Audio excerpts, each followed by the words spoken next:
రాలేదు, పూత రాలేదు, ఇంత మంచిగా ఇగురు రాలేదు. చూడండి ఇగో, ఉమ్, ఇది చూడండి, ఉమ్, ఆకులు ఎన్నో పూత అంత వస్తుంది. ఆ, మళ్ళీ రావడం అంటే ఎక్కువ ఏం లేదు. ఇక ఇక మన అయితే ఇప్పుడు 82 ఉంది కదా, ఆ, మన ఈ వేరే వాటర్లలో లిక్విడ్ లా కలిపి స్ప్రే చేస్తాం కదా, ఆ, ఒక 20-25 డేస్ వరకు మంచిగా ఉంటుంది మందు. ఆ, ఇప్పుడు ఆకు మీద ఏర్పడుతుంది మన షైనింగ్. ఆ, అంత ఉంది ఇట్లా చూసిన వైట్ వైట్ గా మందు ఆ, ఏర్పడుతుంది. ఇది వేరే వర్షం పడితే ఇంత ఉంది, వేరే మామూలుగా కొట్టినప్పుడు ఓన్లీ ఒక 1 వీక్ వరకే ఉండేది దాని ఆ, result. ఇప్పుడు 82 మీరు చెప్పింది కదా, ఇది ఉంటుంది సార్, దాని పవర్ కంపల్సరీ ఉండాలి. కానీ అబ్జర్వ్ చేసిన ఉమ్, ఈ ఆకుల మీద మందు ఎఫెక్ట్ ఏర్పడుతుంది. చూడండి ఇప్పుడు ఇప్పుడు ఈ పత్తి ఉంది కదా, ఎక్కడైనా మీకు పెయిన్ లెక్క ఏమైనా ఏం అవపడుతుంది? లేదు. ఇప్పుడు ఆ పక్క దాంట్లో చూడండి, ఆ, మొత్తం ఇట్లా బంక పెయిన్ లెక్క తెల్ల కింద నుంచి మీరు దాకా పట్టుకుంటే ఆ చెట్టు అంతే ఉన్నది.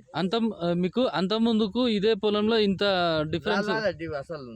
మేము చేసినప్పటి నుంచి ఇంత దిగుబడి ఎప్పుడు రాలే. 25 సంవత్సరాల నుంచి నేను చూస్తున్నాం కదా, ఎప్పుడు ఈ భూమిలో ఇంత అసలు పత్తి గాని చేను గాని ఇంత హైట్ పెరగడం గాని, ఇంత మంచిగా లుకింగ్ కూడా అవ్వాలి అసలు. మీరు ఏం వాడారు దీనికి ఇప్పుడు ఈసారి? ఇప్పుడు 82 ఒకటి, ఓకే, మన గోల్డ్ ఒకటి, గోల్డ్ ఒకటి, ఇప్పుడు మన నానోటెక్ ఒకటి, మీకు ఇంకోటి ఓమిక్ ఒకటి. మీకు అడుగు మందులు ఏం వాడారు? అడుగు మందులో ఇప్పుడు మన గ్రాన్యుల్స్, గులికలు దొడ్డు పిండిల యూరియాలో కలిపేసినాం అన్నట్టు. ఓకే. అంటే ఇది ఒక 2 సార్లు వేసిన పిండి కూడా ఎక్కువ వేయలే, అసలు చాలా తక్కువ వేసిన పిండి కూడా. ఓకే, ఇప్పుడు పక్క పంటి వాళ్ళకి 5-6 సార్లు వేస్తే ఓన్లీ 2 times వేసి ఇంతవరకు. ఓకే. థర్డ్ టైం వేయాలి ఇక. ఓకే, థర్డ్ టైం వేసి ఇక ఇప్పుడు ఒకసారి పోయేది వదిలితే అయిపోతుంది. ఓకే. తోలిన